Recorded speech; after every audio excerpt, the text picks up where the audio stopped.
कार्य है, जो विचार है, जो सोच है, उसका जो एक इम्प्रिंट निरंतर हमारे चेतना पर पड़ता है और हमारी चेतना भी बदलती रहती है। तो अगर निर्मल चेतना होगी तो हम लोग निर्मल ढंग से सोचेंगे। और सेकुलर स्वरूप का यह अर्थ हुआ कि राज्य किसी के धर्म में हस्तक्षेप नहीं करेगा। और दूसरा ये हुआ कि हर धर्मावलंबी अपने तीर्थस्थल का खुद मैनेजमेंट करेगा। देश का एक अच्छा ताना बाना होना चाहिए। विविधता का देश है, राष्ट्र तभी मजबूत होगा ना जब सभी धर्मावलंबी खुश होंगे। आवाज़ इंडिया के दर्शकों को नमो बुद्धाय, जय भीम। मैं तपेंद्र प्रसाद साक्य, मैं उत्तर प्रदेश कैडर में IAS ऑफिसर रहा और इस समय राजनीतिक सामाजिक कामों में लगा हूँ। भगवान बुद्ध और बाबा साहब के विचारों को और समतावादी महापुरुषों की विचारधारा को आगे बढ़ाने में लगा हुआ हूँ। सभी लोगों को जय भीम, नमो बुद्धाय। महाबोधि महाविहार मूल रूप से बौद्ध तीर्थस्थल है और पूरी दुनिया को मालूम है कि भगवान बुद्ध ने जो दुनिया को ज्ञान बांटा वो प्राप्त किया बोध गया में। और भगवान बुद्ध को बुद्धत्व यहीं प्राप्त हुआ, ज्ञान यहीं प्राप्त हुआ और उस ज्ञान से पूरे दुनिया को उन्होंने प्रकाशित किया। और भगवान बुद्ध का जो ज्ञान है वो समता का ज्ञान है, करुणा का है, मैत्री का है, मानव की बराबरी का है और सबसे बढ़कर के अपने व्यक्तिगत जीवन को शील सदाचार युक्त करने का है। और ज्ञान, प्रज्ञा और समाधि से, शील समाधि और प्रज्ञा से मुक्ति का मार्ग है। और यह मार्ग किसी भी प्रकार की मान्यता से, किसी प्रकार की आस्था से मुक्त है। और बुद्ध का मार्ग हमें तर्क, हमें ज्ञान विज्ञान की ओर ले जाता है। और हम जो भी सोचते हैं वह अगर तर्क और हमारे अनुभव और हमारे व्यवहार पर आधारित नहीं है तो वह ज्ञान का उत्पादक नहीं होता है, ऐसा भगवान बुद्ध मानते थे। उनका ये कहना था ज्ञान जो कुछ भी है प्रत्यक्ष है, जो कुछ भी है आप हैं, आप ही अपने निर्माता हैं। और ये दुनिया सत्य है, ये माया नहीं है, ये सत्य है। यहाँ एक विचारधारा है जो दुनिया को माया बताती है। उन्होंने कहा ये माया नहीं है, ये सत्य है और आप भी सत्य हो, आप जो कर रहे हो वो भी सत्य है। और जब इसको समझ आप जाओगे कि आप क्या कर रहे हो, क्या करना चाहिए, क्या नहीं करना चाहिए, किन चीज़ों से आपके अंदर अकुशल कर्म पैदा हो रहे हैं और कैसे आपके जो संस्कार हैं, संस्कार यानी जो हमारा जो कार्य है, जो विचार है, जो सोच है, उसका जो एक इम्प्रिंट निरंतर हमारे चेतना पर पड़ता है और हमारी चेतना भी बदलती रहती है। तो अगर निर्मल चेतना होगी तो हम लोग निर्मल ढंग से सोचेंगे, प्रसन्न रहेंगे, मैत्री की भावना रहेगी, करुणा की भावना रहेगी, बराबरी की भावना रहेगी, मानवता की भावना रहेगी, प्राणी मात्र के हित कल्याण की सोचेंगे। और भगवान बुद्ध का जो मूल सूत्र वाक्य है कि हर प्राणी दुनिया में सुख चाहता है। जब सभी सुख चाहते हैं तो हर आदमी का कर्तव्य है कि किसी को दुखी न करे, खुद सुख से जिए और दूसरों को सुख से जीने दे। ये बुद्ध का मार्ग है। तो ये जो ज्ञान उनको प्राप्त हुआ, मध्यम मार्ग का, सम्यक अष्टांगिक मार्ग का, विपश्यना का, ये जो ज्ञान बोध गया की धरती पर प्राप्त हुआ और सम्राट अशोक ने वहाँ उस ज्ञान प्राप्त स्थल पर एक महाविहार का निर्माण कराया, जो कालांतर में तमाम परिवर्धन संशोधन के बाद आज बड़े भव्य रूप में है। तो ये तीर्थस्थल मूल रूप से बौद्धों से संबंधित है। जब हमारा वर्तमान संविधान लागू हुआ तो उसका सेकुलर स्वरूप लिया गया और सेकुलर स्वरूप का यह अर्थ हुआ कि राज्य किसी के धर्म में हस्तक्षेप नहीं करेगा। और दूसरा ये हुआ कि हर धर्मावलंबी अपने तीर्थस्थल का खुद मैनेजमेंट करेगा। शायद भारत में और कोई तीर्थस्थल नहीं है जो ब्राह्मण तीर्थस्थल है, उसमें ब्राह्मणों का मैनेजमेंट है, जो मुस्लिम इस्लाम से संबंधित हैं उसमें मुस्लिम लोगों का है, जैन का है तो जैनियों का है, सिख के तीर्थस्थल हैं तो सिखों का है, ईसाई का है तो ईसाइयों का है। तो निश्चित रूप से बौद्धों का है तो बौद्धों का ही मैनेजमेंट होना चाहिए। और संविधान में भी यही अधिकार प्रदान किया गया है और इसको फंडामेंटल राइट में रखा गया है। और यहाँ तक कहा गया कि जब संविधान लागू हो जाएगा तो संविधान के मूल सिद्धांतों के विरुद्ध अगर कोई नियम कानून, कोई अधिनियम पहले से चले आ रहे हैं तो निरस्त माने जाएंगे। दुर्भाग्य रहा कि संविधान लागू होने के पहले ही बीटी एक्ट बिहार विधानसभा ने पारित कर दिया और आज तक वो लागू है।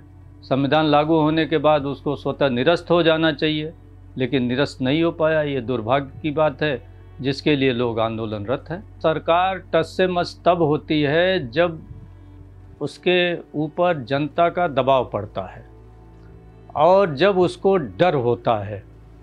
डर लोकतंत्र में किस चीज़ का है? सबसे बड़ा डर तो अपना वोट खोने का है, यानी जन समर्थन खोने का है। तो हमको लगता है कि न केंद्र सरकार को अभी डर पैदा हो पाया, न बिहार सरकार को डर पैदा हो पाया। मैंने एक दो इंटरव्यू में कहा भी था कि अगर बिहार सरकार इसका समाधान नहीं ढूंढती है तो उनको बहुत बड़ा नुकसान होगा, केंद्र सरकार को भी नुकसान होगा। लेकिन लगता है कि अभी यह आंदोलन इस स्तर पर नहीं पहुंचा है कि इन दोनों को कोई नुकसान पहुंचने की परिस्थिति हो और इसका एहसास हो उनको। तो जब पूरे देश में आंदोलन और तेज होगा, शांतिपूर्ण ढंग से ये आंदोलन कोई सफल होता है और शांतिपूर्ण ढंग से चल भी रहा है, तो जब पूरे देश में शांतिपूर्ण ढंग से आंदोलन और तेज होगा, जब इनको लगेगा कि एक बहुत बड़ा तबका की इच्छा है कि महाबोध बिहार जो अन्य धर्मावलंबियों का उस पर कब्जा ही कहा जाएगा। जब मैनेजमेंट है तो उनका कब्जा ही है, पूर्ण रूप से बौद्धों के मैनेजमेंट में होना चाहिए। तो अभी तो हमको लगता है कि केंद्र सरकार और प्रदेश सरकार को कोई दबाव महसूस नहीं हो रहा है।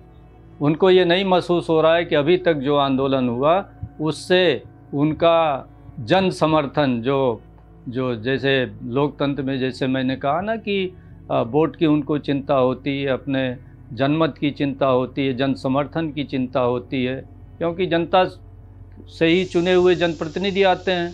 तो उनको लगता है कि अभी कोई खतरा नहीं महसूस हो रहा है, कोई एहसास नहीं हो रहा है और इस आंदोलन को और शांतिपूर्ण ढंग से व्यापक और इसको माइक्रो लेवल पर हर जगह ले जाने की ज़रूरत है।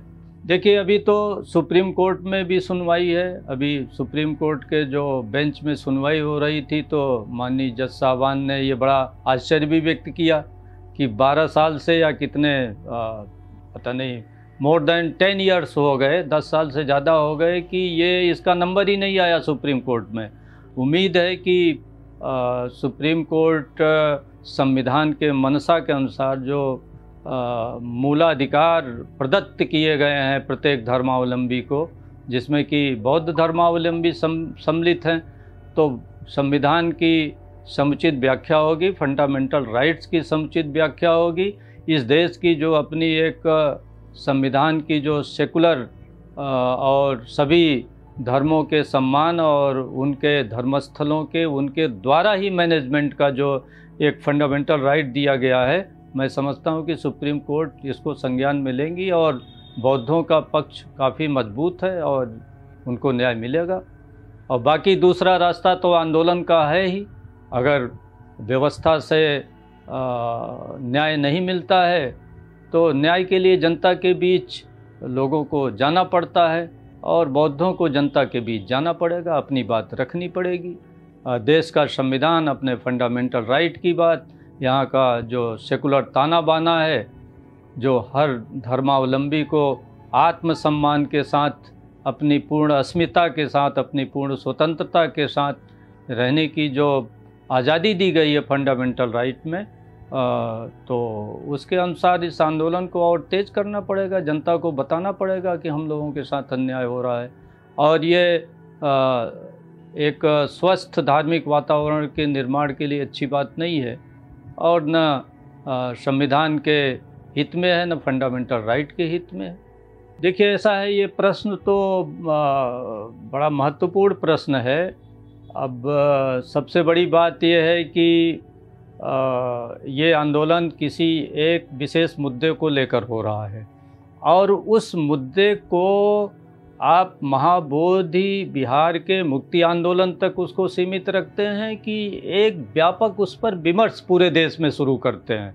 जो हमारा सेकुलर स्ट्रक्चर है, जो हमारा फंडल राइट की गारंटी दी गई है, जो हमारा लोकतांत्रिक संविधान बना हुआ है, जो संविधान में हमें गारंटी दी गई है, तो क्या उन सारे प्रश्नों के तहत महाबोधि विहार का प्रश्न हल किया जाना चाहिए, और इसी प्रश्न के सहारे तमाम मुद्दों पर हम लोगों को देश के भीतर विमर्श भी ले जाना चाहिए। लोकतंत्र का, संविधान बचाने का, सेकुलर स्ट्रक्चर का, ये विविधता का देश है। अगर इस विविधता के देश में विभिन्न धर्मावलंबी हैं, उनके विभिन्न धर्मस्थल हैं, भाई क्रिश्चियन हैं, सारे लोग हैं, अगर एक दूसरे के इस ढंग से धर्मस्थलों पर और संप्रदाय के उनके चीज़ों में हस्तक्षेप करने लगेंगे तो ये तो देश का एक ताना बाना बिगड़ जाएगा। तो हम लोगों का पार्टी की ओर से यही नज़रिया है कि इस एक मुद्दे को लेकर के हम लोग व्यापक बहस करें। ये बहुत बड़ा मुद्दा और एक स्थल नहीं है। अभी तो बौद्धों के तमाम स्थल, ऐसे संकिसा का एक सवाल है, आप शायद गए होंगे, 8 तीर्थ स्थलों में संकिसा एक है, और संकिसा का जो स्तूप है वो भी सम्राट अशोक ने बनवाया है। और आप जानते हैं कि स्तूप के चारों तरफ बौद्ध परिक्रमा करते थे। पहले तो तमाम सांची के स्तूप में जाइए और तमाम जो स्तूप हमारे सुरक्षित हैं, वहाँ एक परिक्रमा पथ भी बना रहता था।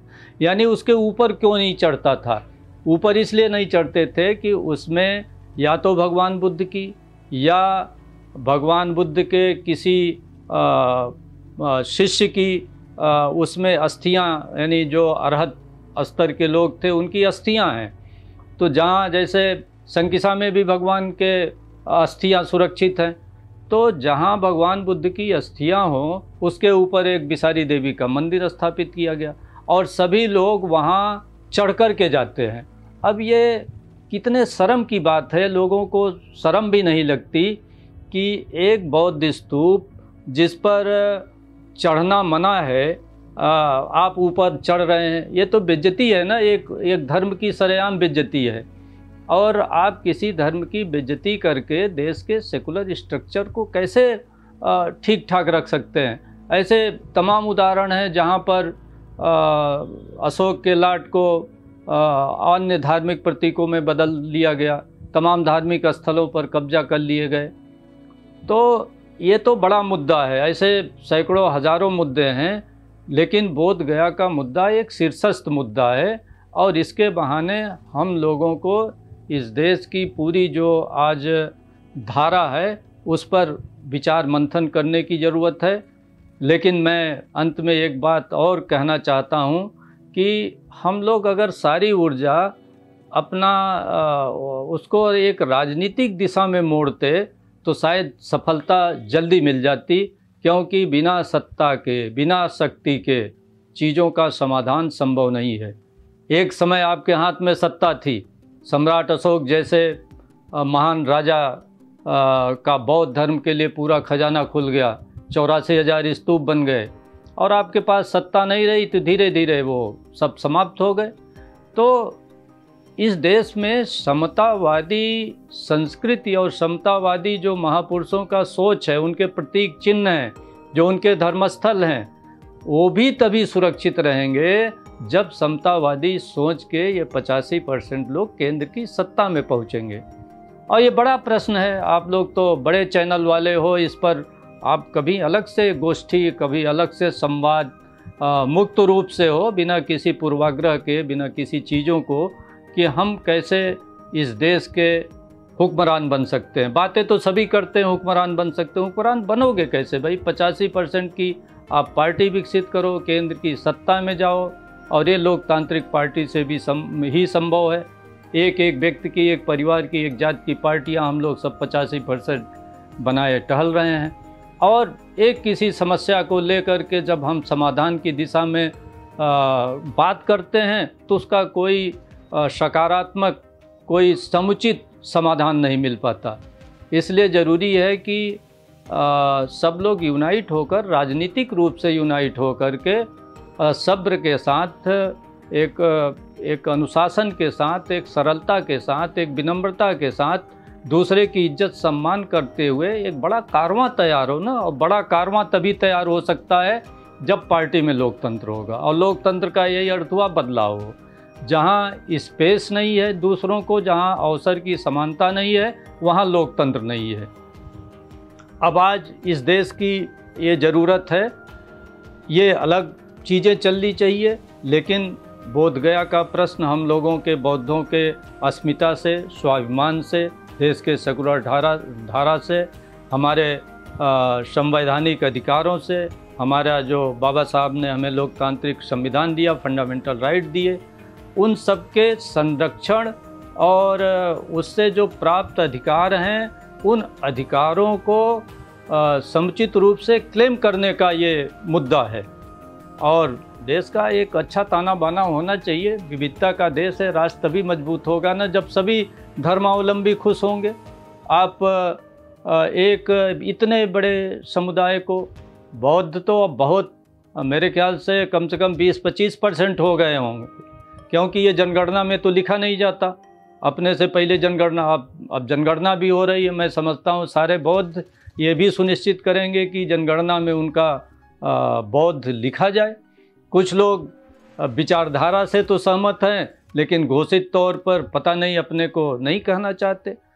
तो जब आपके साथ पावर होगा, ताकत होगा, तो ये जो शर्माते हुए लोग हैं, जो छिपने वाले लोग हैं, अंदर से तो वो बाबा साहब और बुद्ध के अनुयायी हैं, लेकिन बाहर नहीं कहना चाहते।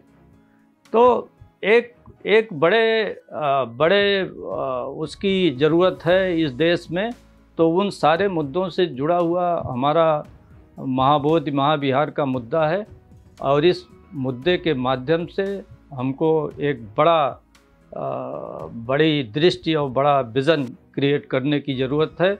और ये क्षण है कि हम ये आत्मचिंतन करें कि हमारी बात क्यों नहीं लोग सुन रहे हैं, क्या कारण है। हम राजनीतिक रूप से कमज़ोर हो गए, हम सामाजिक रूप से कमज़ोर हो गए, कहीं कमज़ोर हैं तभी तो बात नहीं सुन रहे हैं। तो कैसे हम आगे मजबूत हों, इस पर भी चिंतन करने की ज़रूरत है। और ये आंदोलन दिन प्रतिदिन मजबूत होगा, क्योंकि ये बौद्धों के अस्मिता और स्वाभिमान और उनके हक अधिकार, उनके वैधानिक अधिकारों, संवैधानिक अधिकारों से जुड़ा हुआ है। और निश्चित रूप से आज नहीं कल तो मिलेगा ही।